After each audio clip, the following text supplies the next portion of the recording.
Wassalamu ala asrafil anbiya'i wal mursalin Sayyidina Muhammad wa ala alihi wa ashabi ajma'in. Amma ba'd. Saya rasa untuk efektifnya barangkali karena memang kalau laki-laki sudah berdiri, perempuan bagus juga kalau berdiri. Karena waktu izin Pak, tapi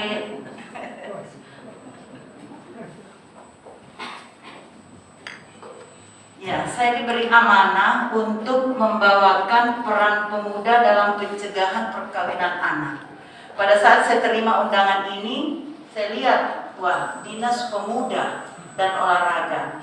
Tahun kedua saya mengemban amanah sebagai Dinas Pemberdayaan Perempuan, Perlindungan Anak, Pengendalian Penduduk dan Keluarga Berencana Provinsi Sulawesi Selatan. Dinas yang paling panjang namanya, paling banyak urus, mulai dari lahir sampai dengan lansia atau lahir sampai dengan menutup mata di balik papan. Ya, itulah tanggung jawab yang diberikan. Jadi paling panjang nanti pertanyaannya Pak Kadis kalau di dalam kuburan, karena 24 kabupaten kota ngurusin itu tadi. Dan saya dipercayakan mengenai pencegahan perkawinan anak. Rupanya memang ada indikator yang dalam indeks pemuda ya, indeks pemuda, pembangunan pemuda itu memang kontribusi yang terbesar. Dan saya lihat indeks angkanya itu memang sangat menyebabkan Sulawesi Selatan menjadi urutan ke-32 dari 33 provinsi dan 34, dan proyeksinya itu baru proyeksi, tetapi itu ada upaya. Lebih baik kita bercita-cita, itu adalah upaya, dan ini salah satu upaya kita untuk bagaimana kita duduk bersama membicarakan kondisi kita, karena dengan kondisi itu adrenalin kita meningkat untuk kita bisa bersama-sama berkolaborasi. Dan saya salah satu di dinas saya yakni perlindungan anak. Jadi perlindungan anak itu ini saya barangkali mau luruskan dulu. Menurut Undang-Undang Perlindungan Anak Nomor 23 Tahun 2002 yang telah direvisi Undang-Undang Nomor 35 Tahun 2014, yang dikatakan anak mulai dari 0 sampai dengan 18 tahun, termasuk anak yang di dalam kandungan atau dijanin, itu perlu mendapatkan haknya, pemenuhan hak anak, hak untuk hidup, hak untuk tumbuh dan berkembang, hak untuk mendapatkan perlindungan dari kekerasan, dan hak untuk berpartisipasi. Inilah pemenuhan hak anak yang tadi sudah disampaikan oleh narasumber kita pertama. Saya juga tercengang. Ternyata kualitas pendidikan dan penjaminan mutu anak-anak kita di usia sekolah itu memang sangat rendah saat ini. Dan itu ternyata dibuktikan dengan data-data. Karena memang kita tidak bisa menyampaikan sesuatu argumen tanpa data. Jadi kita berangkat dari data. Inilah kondisi faktual kita. Termasuk salah satunya adalah perkawinan usia anak, di mana di Sulawesi Selatan memang juga masih tinggi dari angka rata-rata nasional. Kita lihat dari kata data pemuda. Dan yang dikatakan, saya tadi bertanya sama moderator, itu definisi remaja sama pemuda bagaimana? Menurut WHO, definisi remaja itu usia 9 sampai dengan 19 tahun. Terdiri dari remaja awal, remaja tengah, dan remaja akhir. Remaja awal itu 9 sampai 12, remaja tengah itu 12 sampai 15, remaja akhir itu 15 sampai 19 tahun. Kemudian definisi pemuda, rupanya menurut undang-undang Pak ya, pemuda itu usia 16 sampai 30 tahun. Jadi rentannya ini memang luas, karena masuk di anak, masuk di remaja, memang dia pemuda.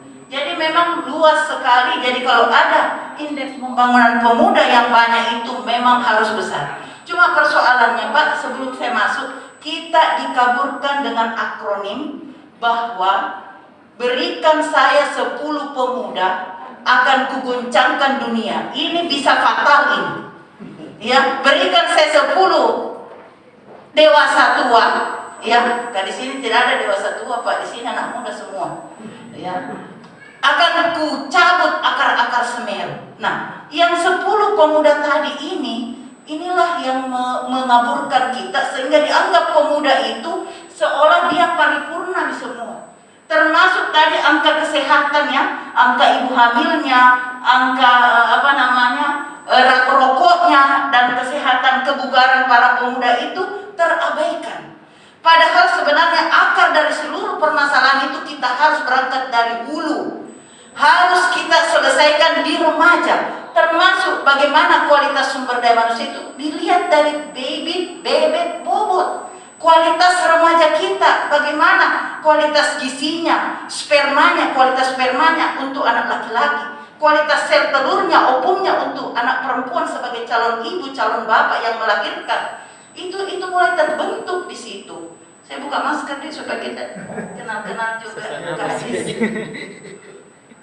Jadi kondisi inilah yang kita semua berpikir bagaimana kita melalui pemuda, melalui remaja, melalui anak untuk bagaimana indeks pembangunan manusia. Dan ini seiringnya IPM Sulawesi Selatan juga masih di bawah urutan ke-20 Pak ya, dari se-Indonesia. Jadi angka data pemuda dan perkawinan usia anak, proyeksi penduduk Sulawesi Selatan itu 1/3 dari jumlah penduduk itu usia anak. Dan usia pemuda itu masuk 1/3 atau 23,97% penduduk berusia 16 sampai 30 tahun data dari BPS tahun 2020. Kemudian jumlah pemuda berdasarkan jenis kelamin lebih banyak perempuan 50,02 dibandingkan laki-laki nanti tahun 2020. 2019 itu laki-laki 50,03, tinggi 0,3%. Jadi siapa bilang perempuan lebih banyak daripada laki-laki? Salah Pak. Itu hanya kata-kata warung kopi. Untuk pembenaran apa? Poligami. Boleh di 3. Itu salah Pak. Coba lihat ini data. Hampir 50-50. Setengah dari jumlah penduduk itu perempuan. Laki-laki bahkan ini 2020. Dan sekarang menurut data bahwa angka bayi laki-laki yang lahir di tahun 2021 lebih banyak bayi laki-laki dan perempuan. Dan ingat Pak Tabe, menurut umur harapan hidup data kesehatan bahwa umur harapan hidup laki-laki lebih pendek daripada perempuan. Makanya yang banyak ini 50,02 itu adalah janda-janda yang usianya di atas 40-an. Coba kita boleh berpoligami tapi di atas janda-janda yang 40. Coba lihat Pak, banyak ini laki-laki yang meninggal mendadak. Iya, kemarin lagi teman saya Dr. Heri Faisal. Itu tiba-tiba saja itu lagi ventricle dia lagi langsung takikardia. Dia punya jantung usianya 40-an, 50-an, 52 tahun. Kemarin rata-rata kalau kita lihat WhatsApp, innalillahi ini adalah apa? Innalillahi laki-laki, 2 biasa perempuan. Ya, itu faktual Pak ya. Dan inilah yang membedakan bahwa di usia anak-anak itu lebih banyak laki-laki daripada perempuan. Nanti usia-usia dewasa lansia itu mulai perempuan. Coba makin lihat, tetangga tak lebih banyak itu kesian janda-janda daripada yang duda-duda. Seperti itu. Ini perlu Pak dalam rangka bagaimana kita ini pemuda mempersiapkan kualitas karena akan berdampak pada anak-anak kita. Jadi memang sekarang partisipasi perempuan itu memang sudah diharapkan pengarus utamaan gender. Karena kalau laki-laki diharapkan pencari nafkah utama, bagaimana anak-anak kita? Karena 2J itu yang dikatakan berpisah hidup atau berpisah mati. Ini yang korban mengenai anak-anak kita, pemuda-pemuda kita yang tadi. Bagaimana kondisi kita? Saya sangat tertarik tadi apa yang dikatakan oleh narasumber bahwa dia dibesarkan dari batu menjadi emas. Jangan sampai kita sudah terlena dengan emas sudah di genggaman kita dengan segala macam fasilitas, tetapi kita akan tidak sadar bahwa kita sudah menggenggam emas. Kita tidak meningkatkan kualitas emas menjadi berlian. Itu yang perlu barangkali kualitas itu yang kita harus jadikan itu kunci utama. Sekarang bagaimana kelompok umur pemuda usia anak 16 sampai 18 tahun itu lebih banyak, sekitar 35 sampai 26 dibandingkan kelompok usia 21 sampai 25 tahun, 16 sampai 18 tahun. Jadi usia anak itu 1/3 masuk di pemuda 2 tahun ya. 2 tahun itu 16 sampai 18 tahun. Itu 35,26%. Dari data ini, presentasi pemuda berdasarkan usia kawin pertama, usia 0 sampai 18 tahun itu perempuannya 30,61%. Jadi cocok itu angka perempuan yang hamil itu 30,61% dan laki-laki 21,27%. Bahkan usia pemudi yang menikah di bawah umur 15 tahun ada juga mencapai 5,19%. Ini menjadi prihatin karena sekarang undang-undang perkawinan yang baru boleh mendapatkan kartu buku nikah secara online kan usia 19 tahun. Sementara usia perkawinan ini banyak sekarang adanya perma, yakni dispensasi dari pengadilan agama. Kenapa dispensasi pengadilan agama? Karena kasus emergensi sudah MBA. Ini hamil duluan. Yang ditakutkan sebenarnya perkawinan anak adalah masalah kesehatan reproduksi. Boleh selalu orang mengatasnamakan Rasulullah saja menikahi anak, salah. Itu kita harus pemahaman agama yang benar bahwa sebenarnya Rasulullah itu tidak memberikan reproduksi kepada usia pada saat dia usia anak. Nanti setelah usia ini memang 9 berapa, ada hadis yang memang kita kan sekarang itu hadis yang harus hadis qudsi yang ini. Harus pemahaman kita terhadap, jangan itu jadikan alat untuk membenarkan kita punya perlakuan. Iya begitu, itu yang ini sama sebenarnya itu poligami. Coba poligami janda-janda, coba ikuti. Nah sekarang mau masuk muda-muda, lebih muda lagi, lebih tua. Inilah yang merusak semua ini ya 18 karena ini organ-organ reproduksi. Maka kita disebut muda-muda karena ini masalah apa? Masalah kita bersama. Jadi ini yang selalu saya sampaikan bahwa prevalensi perkawinan anak Sulawesi Selatan 11,25% masih di atas rata-rata nasional, yakni 10,25%. Ya, kemudian anak perempuan berusia 17 tahun paling rentan terhadap pernikahan. 1 dari 9 perempuan umur 20 sampai 24 tahun menikah sebelum 18 tahun itu 11,2%. 1 dari 100 laki-laki umur 20 sampai 24 tahun menikah sebelum 18 tahun 1,06.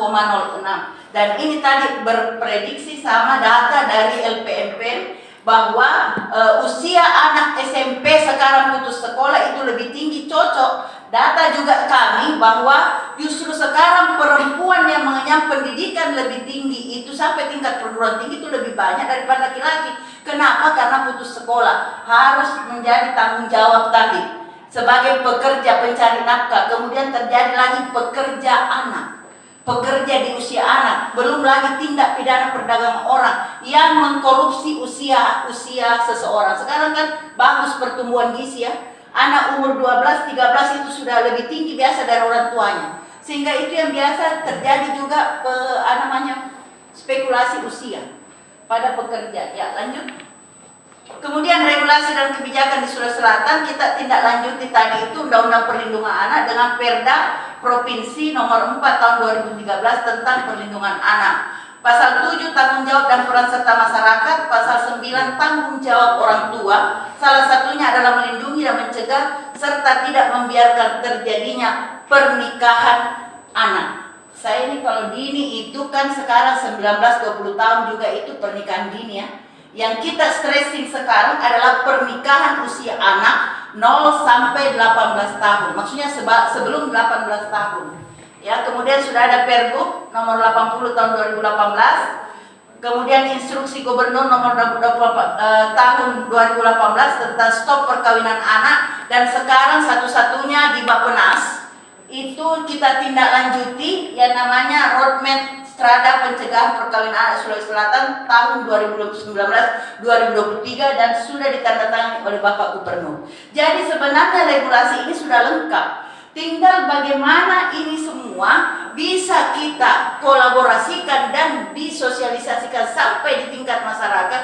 Persoalannya banyak sekarang karena era politik, salah satunya di Kabupaten Maros.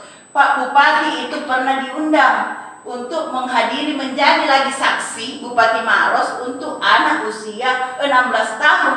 Tetapi susah juga dia karena pendukungnya. Jadi nanti di situ baru kelihatan bahwa oh ternyata usia anak ini 16 tahun belum dapat buku nikah dari KUA. Jadi memang sekarang ini perlu kita sosialisasikan lewat pemuda. Kenapa pemuda? Karena dia sebagai objek maupun subjek. Kita di perlindungan anak ada namanya forum anak, Pak. Forum anak itu salah satunya bagian daripada pemuda. Forum anak sekarang semua di tingkat kabupaten sampai di tingkat kecamatan sudah terbentuk di Sulawesi Selatan. Forum anak Sulawesi Selatan itulah yang sebagai apa tugasnya? Dua, pelopor dan pelapor. Karena sekarang kekerasan terhadap anak luar biasa. Kemarin minggu lalu saya mendapatkan pendampingan rujukan dari salah satu kabupaten. 1 minggu baru Ibu Menteri datang hari Jumat, hari Sabtu, malamnya sudah ada kejadian kasus rujukan kekerasan seksual anak usia 18 bulan. 18 bulan. Kemudian langsung dirujuk, dilakukan operasi. Operasi namanya rekonstruksi. Diperbaiki semua itu karena rusak sampai ke dalam-dalamnya.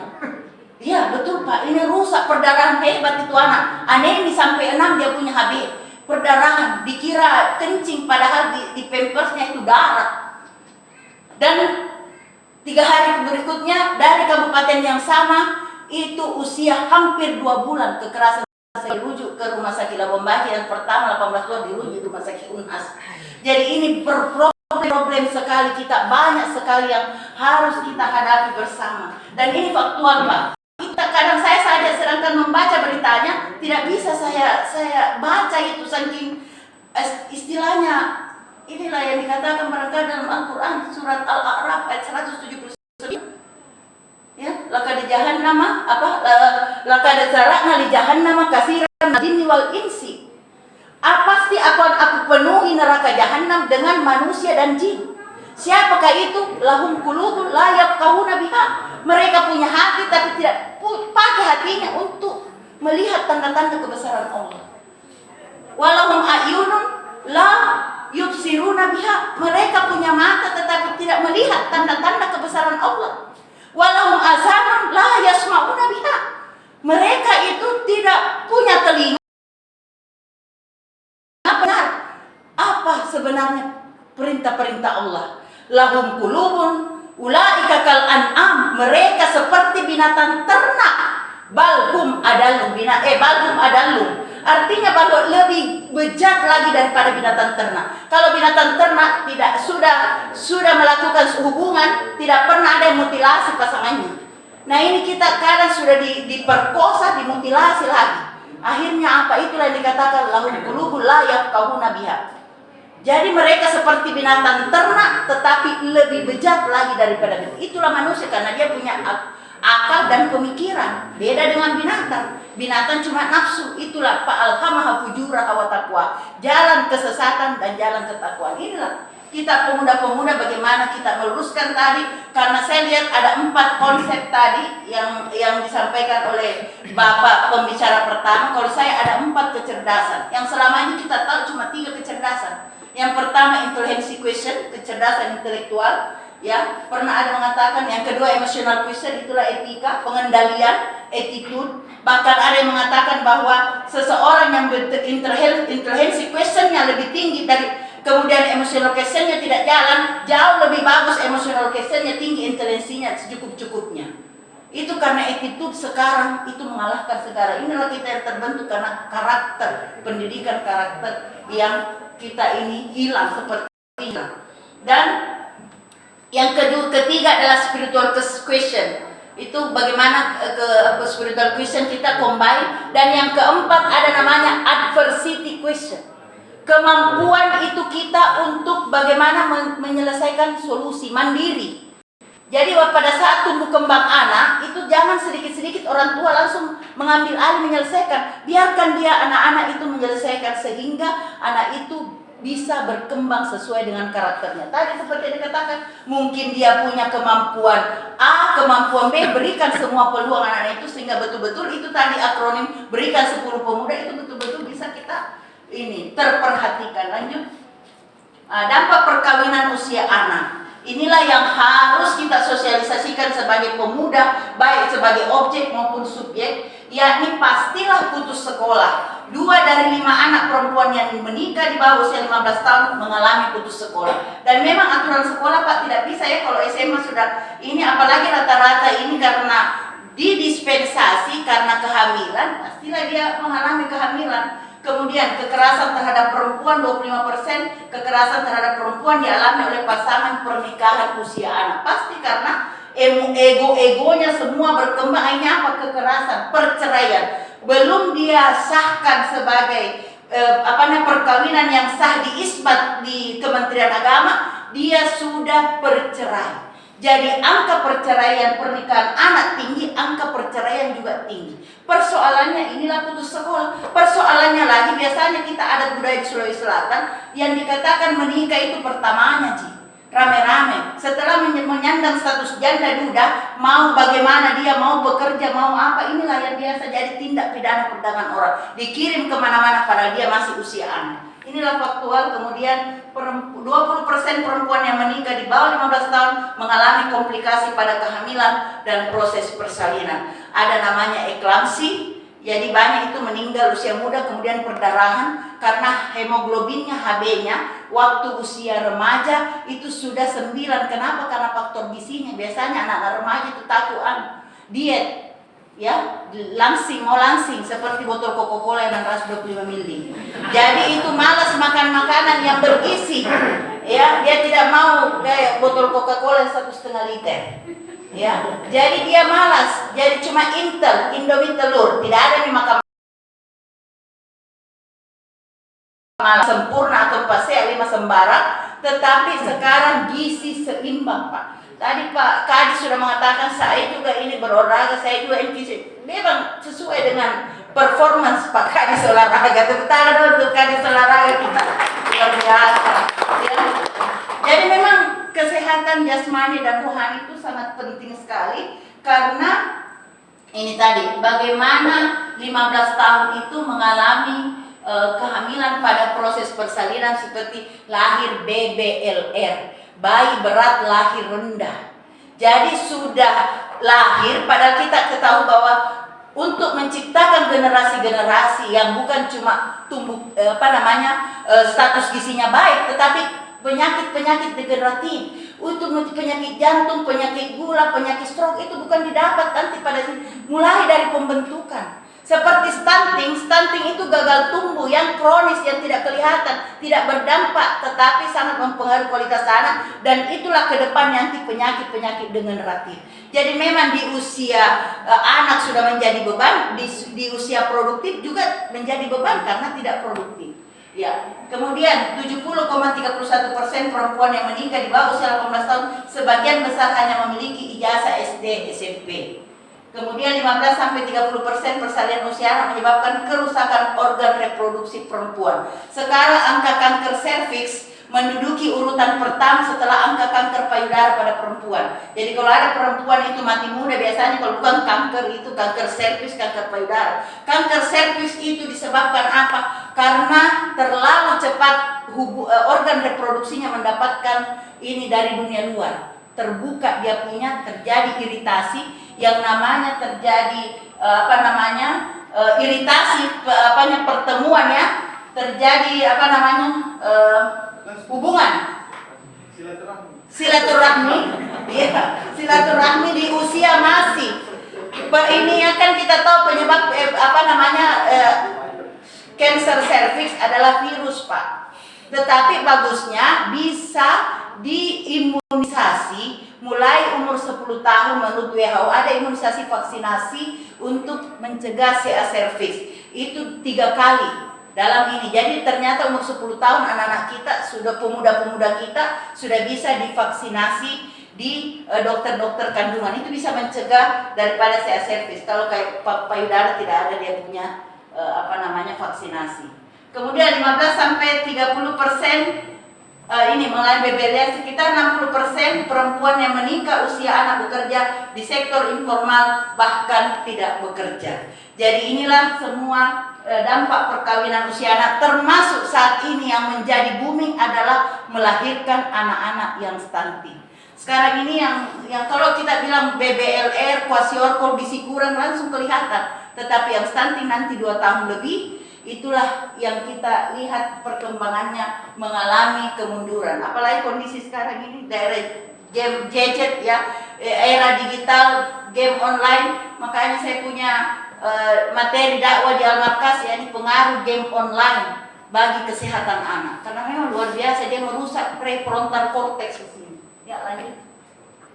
Ya, jadi ini menjadi tantangan, isu strategis, upaya pencegahannya. Inilah pemuda-pemuda para berkumpul, termasuk stakeholder. Kita hadir di sini, kita sudah lihat tantangan yang ada di hadapan kita. Kemudian isu-isu strategis tadi dari data-data itu, kemudian kita berkolaborasi untuk upaya pencegahan. Ya, lanjut. Nah, disinilah peran pemuda. Di mana peran aktif pemuda? Pertama, sebagai agen perubahan, memviralkan jangan stop perkawinan anak. Ya, stop perkawinan anak. Itu termasuk yang dikatakan perkawinan sesuatu yang membahagiakan. Tidak ada kekerasan kalau dilihat secara fisik di dalamnya, tapi sebenarnya perkawinan anak adalah merampas hak anak dan kekerasan fisik dan kekerasan mental di dalamnya. Itu luar biasa kekerasan sebenarnya kalau terjadi perkawinan usia anak. Kemudian peran aktif pemuda, mungkin orang-orang tua dulu bilang mengatakan, saya orang tuaku dulu itu usia-usia muda juga hamil, kemudian melahirkan banyak anak, sukses-sukses semua. Itu dulu itu belum banyak yang namanya mutasi, radiasi. Sekarang pola-pola hidup, lifestyle instan, belum lagi kita kondisi saat ini beda dengan dulu. Jadi kita tidak bisa, zamannya sudah berbeda. Ya, lanjut. Peran aktif pemuda di sini bisa sebagai kontrol sosial, mencegah dan mengedukasi apabila ada indikasi terjadinya perkawinan usia anak. Itu segera melaporkan, ya, kontrol. Kemudian peran aktif kekuatan moral, melakukan pendampingan, melaporkan jika ada indikasi terjadi perkawinan anak. Di NTB sudah ada undang-undangnya Pak tentang perkawinan anak. Setiap mulai Pak desanya, KUA-nya, orang tuanya dihukum kalau mengawinkan di usia anak. Karena ini banyak sekali terjadi yang namanya nikah-nikah tidak pakai imam saja, karena tidak pasti terdaftar di Kemenak. Kemudian peran aktif kekuatan moral, bagaimana melakukan pendampingan jika ada indikasi perkawinan anak. Lanjut. Isu strategis perkawinan anak, di mana peran pemuda di sini dalam pencegahan perkawinan anak. Pertama, tingkat individu. Bagaimana kurangnya informasi terkait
ya, jadi bagaimana secara individu bagaimana kurangnya dari individu itu sendiri, kurangnya informasi.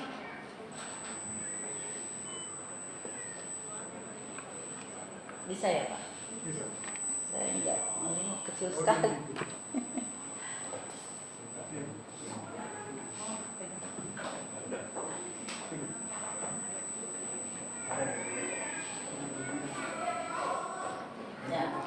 Jadi secara individu, peran pemuda di sini adalah kurangnya informasi terkait kesehatan reproduksi dan seksualitas di kalangan remaja. Untuk itu literasi tentang kesehatan reproduksi itu harus kita sebenarnya sebagai tokoh pemuda itu harus kita pahami baik sebagai objek maupun subjek, sehingga kita sendiri yang sebagai pelopor untuk mencegah perkawinan anak.